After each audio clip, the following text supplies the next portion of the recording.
talk about the scenes that you need to write. I'm Karen Bury with Right Now Editing, where we turn good manuscripts into great books. And I'm Peg Thomas, award-winning author and editor, and we are two editors for 5 minutes, more or less. More or less. I'm going to remember to set the timer this week. Okay, good. Here we go. So let's talk about those scenes that you need to write. And that might sound funny, but Peg and I have been talking about scenes that we've found that are missing from books. There tends to be a lot of missing emotional and action scenes. Now, Peg, you were talking about some action scenes that you'd like to see. Tell us a little more definitely. I tend to write and read early American historical fiction, historical romance, and there's so much great history out there. But if you're writing in this genre and you're only telling about it after the fact, say your hero goes off to a battle, but you're focusing your writing on the heroine who's waiting at home, and she's doing all the mundane everyday things, hoping her guy comes home, and you never write his point of view from the battle, you're kind of missing the boat, because that's where all the action is. She's just waiting at home. That's only so interesting. It is interesting. You can get into the emotions and that kind of stuff, but he's doing things, and we need the doing things to be written about in our books. Another way to, other than historical, is if somebody is in a car crash and it's one of your point of view characters. You don't tell that happened from the other point of view character. You show it happening. The action happens in the point of view character. So whichever one is in the car accident, you need to write that scene. That's a high tension, high action scene, and that's what your reader. That's the meat for that story. The reader's going to want to read that. You don't want to just tell about it from the other point of view character who got the phone call that there was a car accident. That is traumatic, but that is not as traumatic as the one who went through it. So when you're looking at which scene do you write, always write the scene from the point of view of the action and the most impact for the reader. And when we see this in manuscripts and in books, it's what I call active telling, which is when, say, the hero wakes up in the morning and he puts on his sneakers and he goes out for a jog.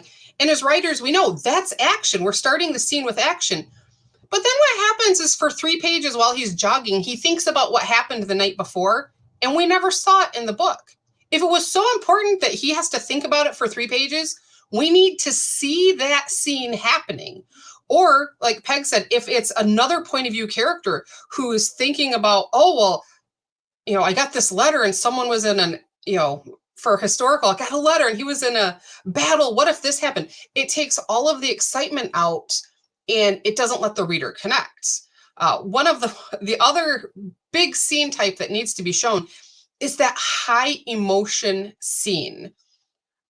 I've even seen this in published books where this, I won't tell you who, but it was a romance, and the boy and girl went out on their first date, and the next scene started the next chapter was the next day.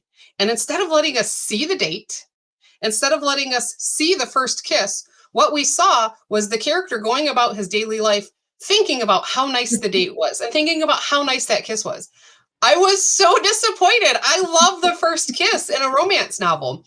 Yes, don't do that to romance readers. That's mean. That was hard. But those are the types of scenes that need to be shown. Yes. The types of scenes that don't need to be shown, we're just going to throw this in here as an added bonus, are those transitional scenes. If it's after the first date and they've had a kiss, you don't need to show us the characters going home, putting on their pajamas, getting ready for bed, feeding the dog, laying out their clothes. Those are transitional scenes. You can just jump to the next day when they're at work and telling their best friend about it. Yes. Peg, any other thoughts? And we don't need to see scenes where people are waking up all the time. Okay. Yes. Everybody wakes up. It's just not that interesting. So we don't need to see all the waking up scenes. Some books were like 3, 4, 5 chapters in a book start with the character waking up. Not that interesting.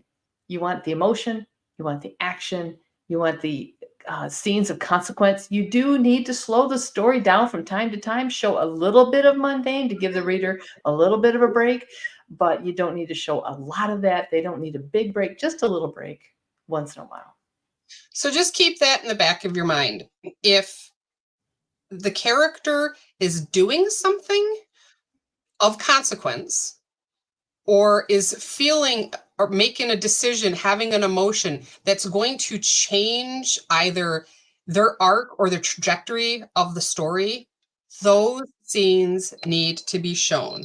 And Absolutely. that's all the time we have for We're today. done again. Bye. Bye.